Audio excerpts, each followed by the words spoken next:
इसमें अगर हम CMA बोले तो CMA कौन है? ऑफ कोर्स CO, ये है CMA। लिगेंड कौन कौन है?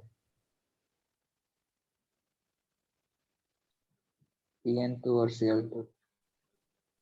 लिगेंड एक EN है नहीं, और एक है Cl-। ये तुमको समझना होगा कि Cl है तो Cl- है, और इन है। इन का मतलब इथिलीन डाइएमीन, इसको लिख सकते हो इनको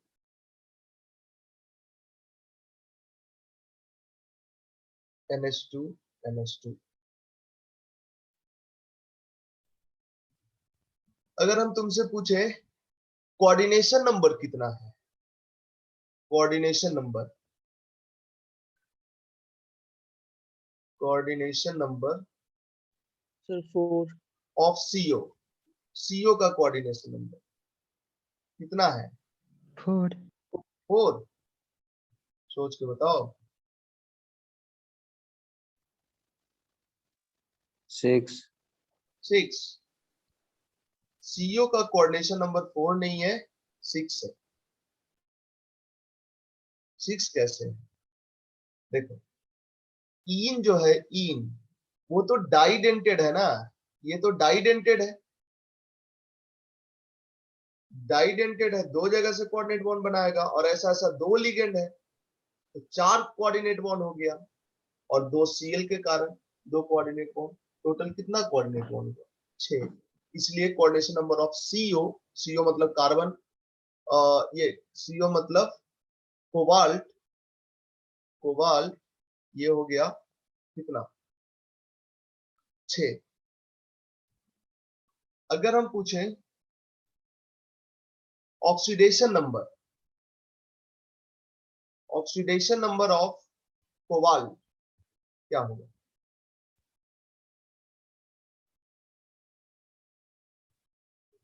बताओ। सर +3।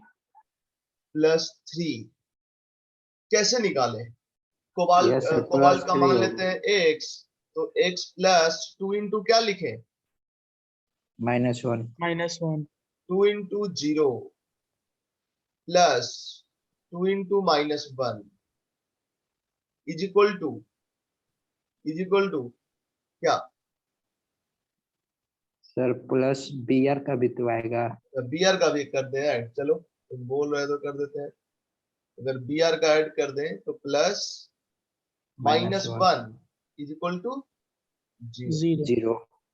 तुम चाहो तो तुम ऐसे भी लिख सकते थे, जो हम अभी कर रहे थे, तुम बोले तो हम बदल दिए, COEN2 Cl2, Br पे साइन निगेटिव है, इस पे साइन पॉजिटिव होगा, और इतने में लगा रहे थे सम ऑफ ऑक्सीडेशन नंबर, वो भी कर सकते हैं। और इस तरह से जो x का वैल्यू आएगा, कितना आ गया x का वैल्यू? 3 आ गया। मतलब oxidation number of cobalt is +3।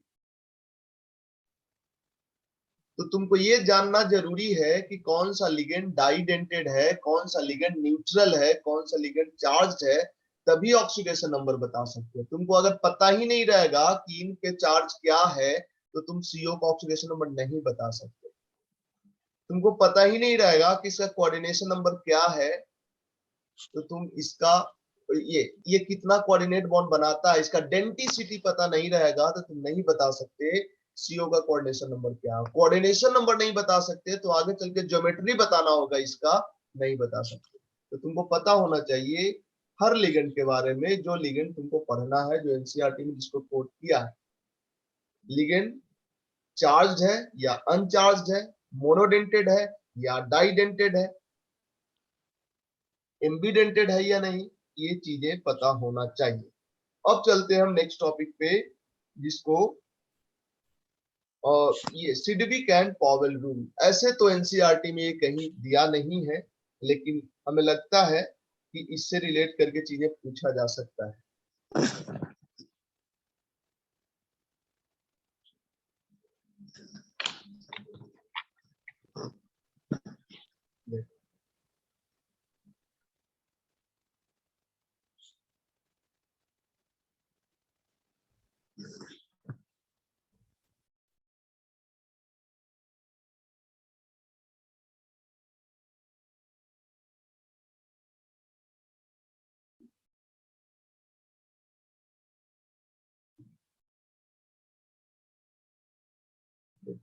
Sidgwick and Powell ने एक रूल दिया था, एक कॉन्सेप्ट दिया था इफेक्टिव एटॉमिक नंबर का। Effective atomic number, effective atomic number, ध्यान दें। 9th-10th में एक क्वेश्चन बड़ा पॉपुलर हुआ करता था, कोई भी एलिमेंट कंपाउंड क्यों बनाता है? कोई भी एलिमेंट कंपाउंड क्यों बनाता है? क्योंकि वो अपना ऑक्टेट कंप्लीट करना चाहता है। यही ना था, कोई भी एलिमेंट कंपाउंड क्यों बनाता है? कोई भी एलिमेंट एलिमेंटल फॉर्म में न रह के कंपाउंड के फॉर्म में क्यों रहता है? क्योंकि वो अपना ऑक्टेट कंप्लीट करना चाहता है। तो वैसे ही कोई भी एलिमेंट, डी ब्लॉक एलिमेंट खासकर, अपने एलिमेंटल फॉर्म में न रह के कॉम्प्लेक्स क्यों बनाता है? कॉम्प्लेक्स बनाने के पीछे वजह क्या है? क्यों बनाता है कॉम्प्लेक्स? मतलब कोबाल्ट कोबाल्ट के फॉर्म में ही रहे, क्यों इसके साथ जुड़ के कॉम्प्लेक्स बनाया है? तो सिडविक एंड पॉवेल ने सेम केमिकल बॉन्डिंग वाले रूल के अकॉर्डिंग उसी से मिलता जुलता रूल दिया कि कोई भी एलिमेंट कॉम्प्लेक्स इसलिए बनाता है क्योंकि कॉम्प्लेक्स बनाने से उसका इफेक्टिव एटॉमिक नंबर, या ये बोलो कि वो अपने nearest noble gas configuration attend कर लेता है। फिर से सुनो, सिडविक एंड पॉवेल ने बोला कोई भी एलिमेंट कॉम्प्लेक्स इसलिए बनाता है क्योंकि वो चाहता है अपने नियरेस्ट इफेक्टिव एटॉमिक अपने nearest noble gas configuration attend करना। मेरे को बताओ, हीलियम का पीरियोडिक टेबल कुछ ऐसा होता है। पीरियोडिक टेबल कुछ इस तरह का है।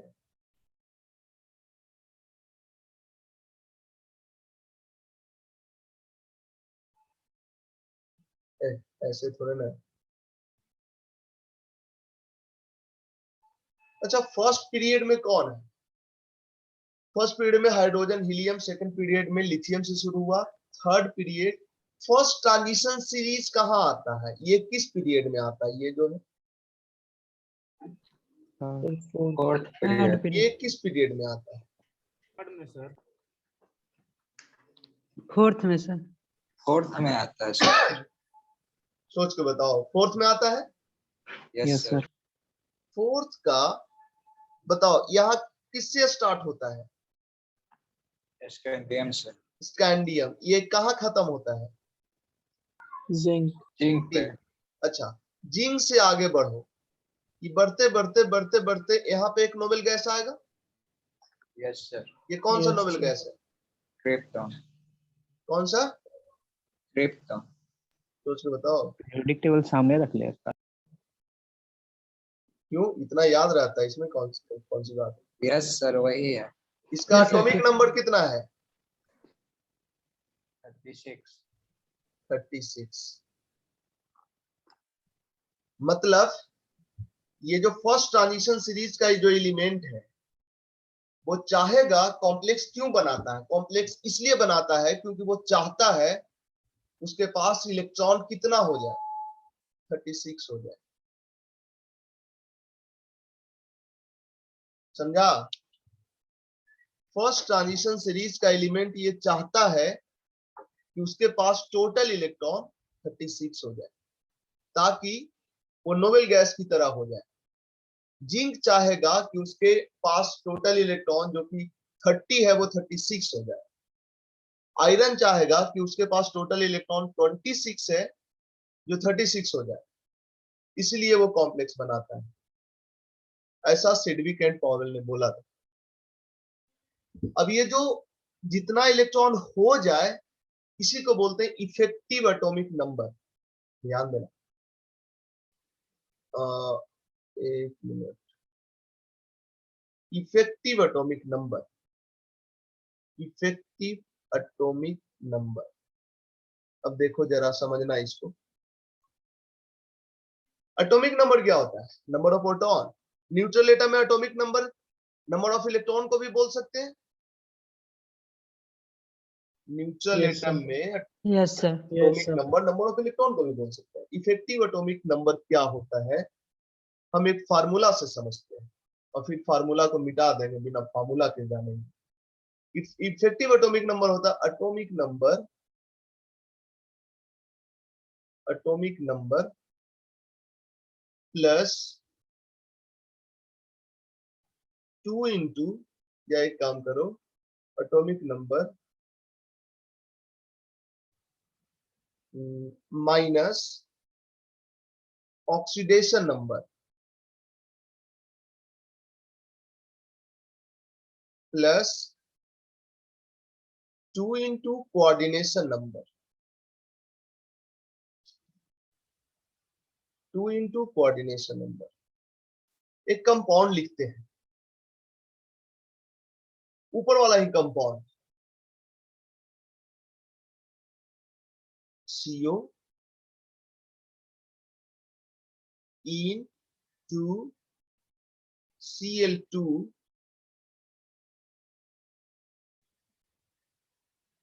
प्लस।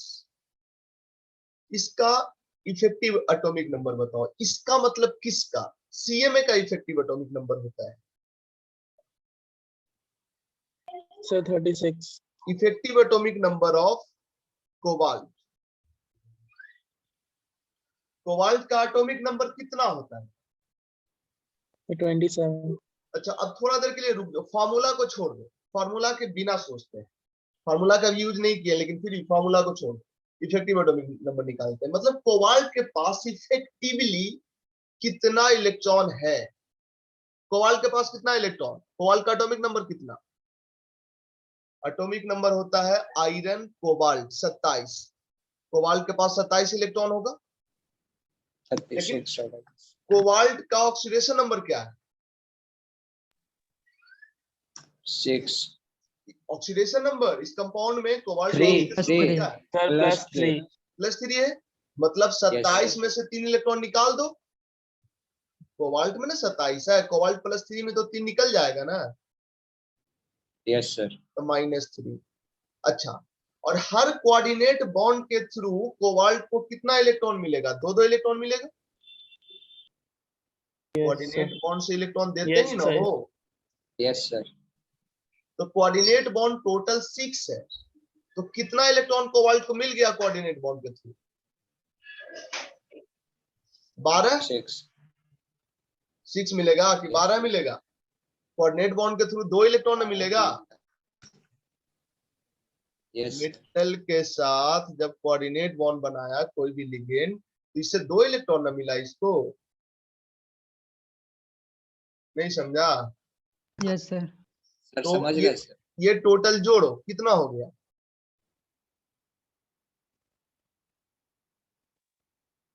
24, 25, 26, 10, 36, 36। ठीक है, यही बोला था सिडविक एंड पॉवेल ने।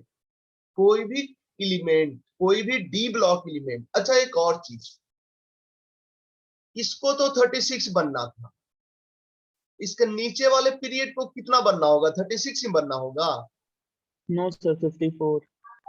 है ना? लेकिन तुम्हारा ज्यादातर क्वेश्चन ये फर्स्ट ट्रांजिशन सीरीज से रहेगा।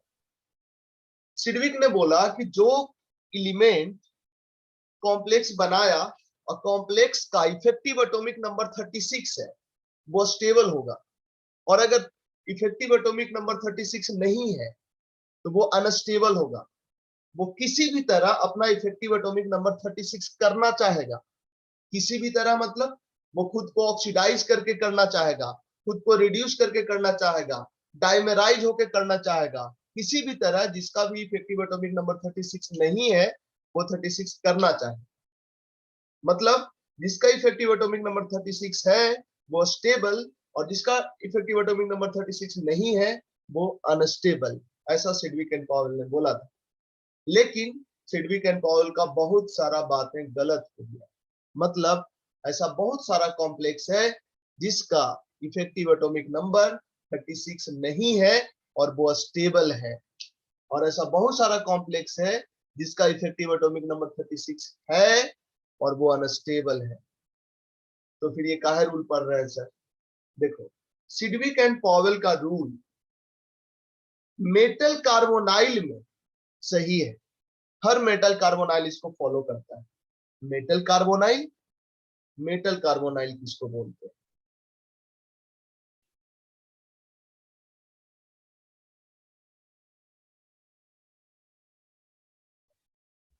कार्बोनाइल, मेटल कार्बोनाइल किसको बोलते हैं? जब कभी मेटल के साथ कार्बन मोनोऑक्साइड का कोऑर्डिनेट बॉन्ड रहे तो वैसे कॉम्प्लेक्स को क्या बोलेंगे? Metal carbonyl. मेटल कार्बोनाइल में इफेक्टिव एटॉमिक नंबर का कॉन्सेप्ट 100% ट्रू है।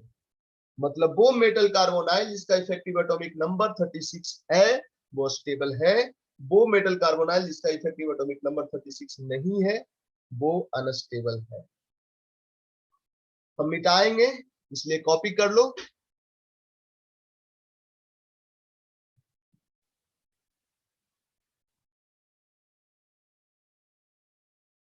अच्छा, तुमको फार्मूला समझ में आ गया? फार्मूला हम यूज नहीं किए, समझ आ गया फार्मूला? एटॉमिक नंबर से ऑक्सीडेशन नंबर को क्यों घटाए और 2 इंटू कोऑर्डिनेशन नंबर को क्यों जोड़े? सर ऑक्सीडेशन मेटल नंबर के कार्बोनाइट बराबर एक बार फिर से इलेक्ट्रॉन, समझाइएगा। क्या चीज?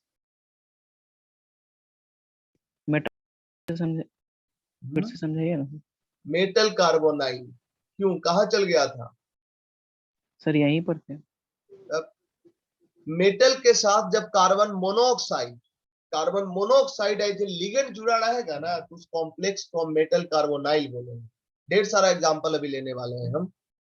मेटल के साथ जब कार्बन मोनोऑक्साइड, अरे सांस लेते हैं तो सीओ पॉइजनस होता है, वो क्या करता है? हीमोग्लोबिन के साथ जाके कॉम्प्लेक्स है ना बनाता है ना?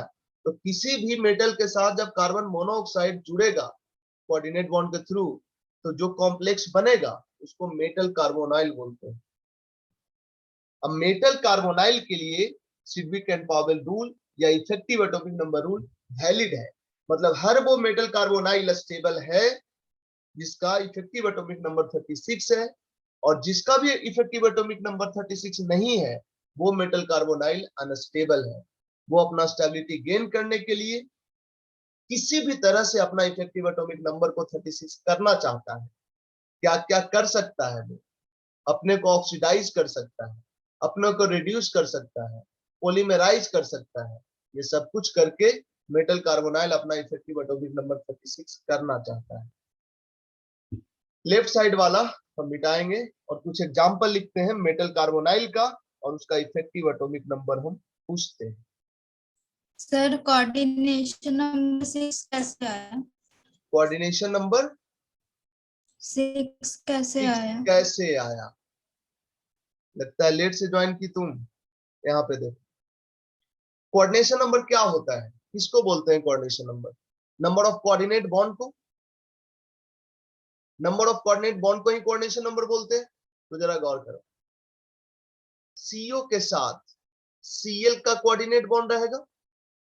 कितना सीएल? 2 सीएल, 2 कोऑर्डिनेट बॉन्ड हुआ। इन का कोऑर्डिनेट बॉन्ड होगा सीओ के साथ। ये इन कौन है? इथिलीन डाइएमीन ये है, जो कि क्या है? डाइडेंटेड है। डाइडेंटेड मतलब इसका एक इन 2 कोऑर्डिनेट बॉन्ड बनाए हुए होगा सीओ के साथ, और टोटल 2 इन है। मतलब कितना कोऑर्डिनेट बॉन्ड बना? 4 और 2 6, कोऑर्डिनेशन नंबर 6। यहाँ पे देखो हम समझाए हुए, ठीक है।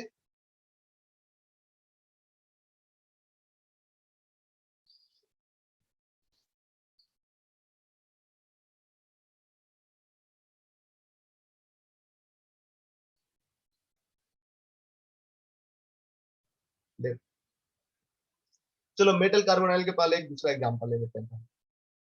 K4 FeCN6, FeCN6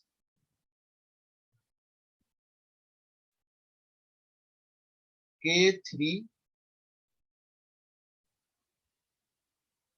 FeCN6 दोनों का इफेक्टिव एटॉमिक नंबर स्वप्निल बताएगा।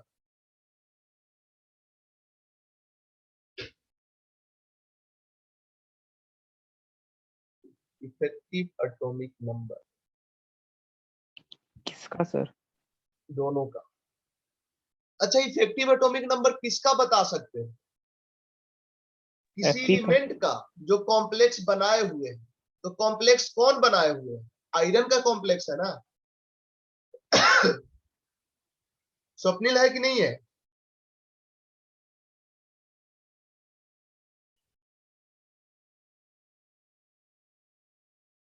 कम हो गया, स्वप्निल नहीं है, भाग गया सर। भाग गया।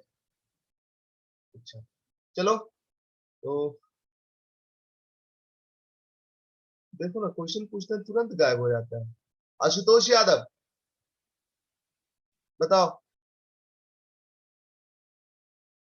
आयरन का कोऑर्डिनेशन नंबर दोनों में, मतलब इस कॉम्प्लेक्स में, इसमें इसमें भी और इस कॉम्प्लेक्स में भी आयरन का कोऑर्डिनेशन। सोच के, हर कोई सोचो, पूछेंगे हम। 1 मिनट।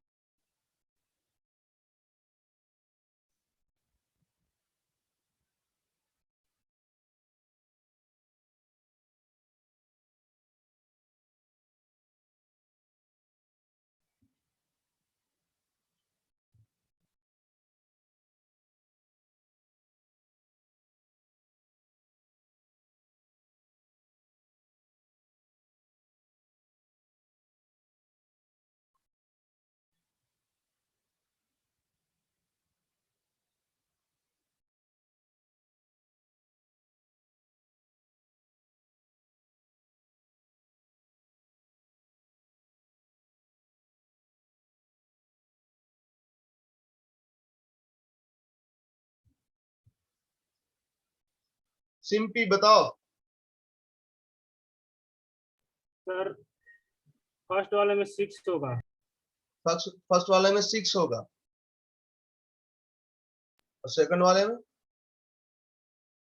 6 बोल रहे हो? 1 मिनट।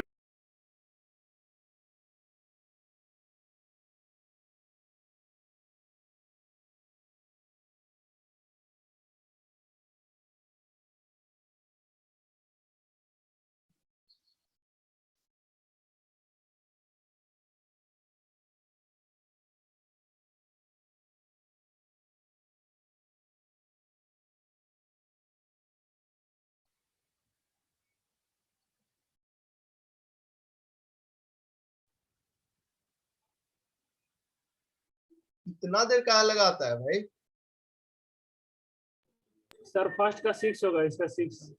तू निकाल क्या रहा है पहले ये हमको बताओ। फर्स्ट का 36 और सेकंड यस का सर, और 35। सेकंड का 35। तब यस अरे पता है यार। देखो, तू क्या निकाला था? 6 बोल रहा था तुम निकाला क्या था जो 6 आ गया? Effective atomic number. आयरन का पहले ऑक्सीडेशन नंबर तुमको निकालना होगा।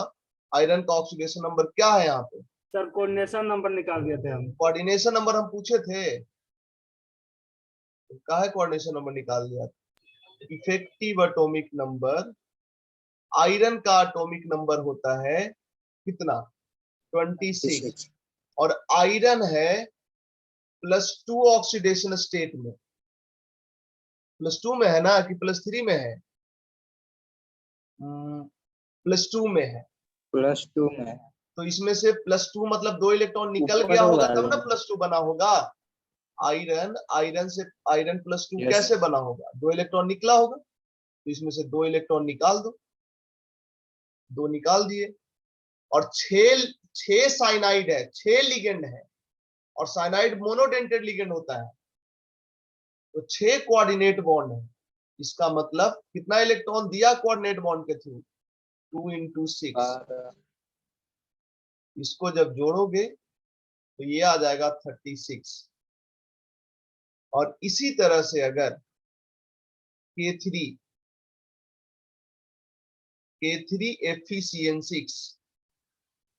FeCN6 इसका इफेक्टिव एटॉमिक नंबर निकालोगे तो इसको लिख दो 3K प्लस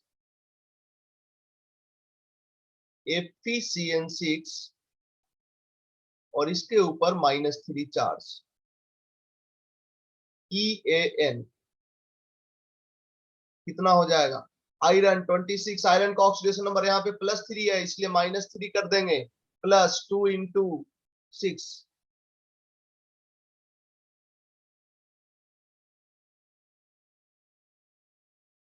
2 इंटू 6 कितना हो गया? 12 में से 3 9 35। अब देखो इफेक्टिव एटॉमिक नंबर के अकॉर्डिंग अगर देखें तो स्टेबिलिटी किसका ज्यादा होना चाहिए? ऊपर वाले का सर। स्टेबिलिटी K4 FeCN6 का ज्यादा होना चाहिए K3 FeCN6 से। लेकिन ये गलत है। सही क्या है स्टेबिलिटी का ऑर्डर? इसका उल्टा K4 क्यों सर? सुनो ना, CN6 K3 FeCN6 ऐसा बहुत सारा कंपाउंड है जिसमें EAN फेल कर जाता है। EAN से जो रिजल्ट लाते हैं स्टेबिलिटी का ट्रेंड देखते हैं तो गलत हो जाता है। हमने देखो नीचे में लिखा है EAN rule applicable for metal carbonyl. Metal carbonyl के लिए हमेशा सही रहता है, अदरवाइज कोई गारंटी नहीं। तो हमें कैसे पता चला सर कि ये स्टेबिलिटी का ट्रेंड गलत है? ये गलत है तो हम आगे पढ़ेंगे कैसे स्टेबिलिटी देखेंगे किसी कॉम्प्लेक्स का, और स्टेबिलिटी का मतलब क्या होता है ये हम पहले बात कर चुके हैं। तो अब हम देखते हैं कुछ मेटल कार्बोनाइल, और उसमें उसका मेटल कार्बोनाइल में तो ये वैलिड है, मेटल कार्बोनाइल स्टेबल होगा जिसका इफेक्टिव एटॉमिक नंबर 36 होगा। तो कुछ मेटल कार्बोनाइल हम लिखते हैं और उसका इफेक्टिव एटॉमिक नंबर तुमसे पूछते हैं।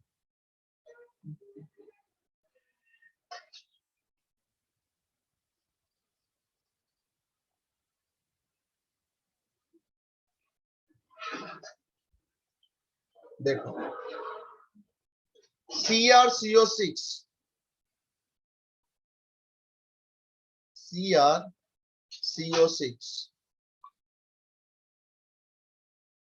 इसमें क्रोमियम का EN बताना है। EN सेंट्रल एटम का ही बताया जाता है, EN बताना है। FeCO5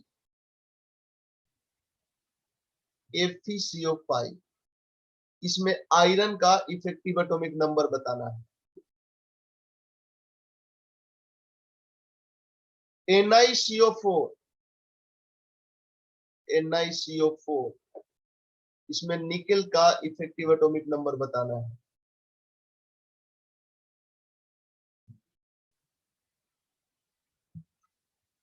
MnCO5 इसमें Mn का इफेक्टिव एटॉमिक नंबर बताना है।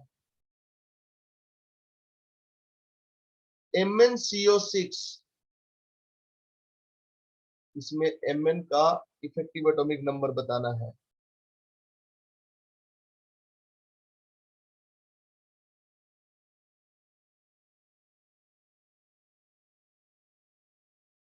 चलो फटाफट कैलकुलेट करो और 1 मिनट के अंदर इन सारे एलिमेंट का इफेक्टिव एटॉमिक नंबर बताना है।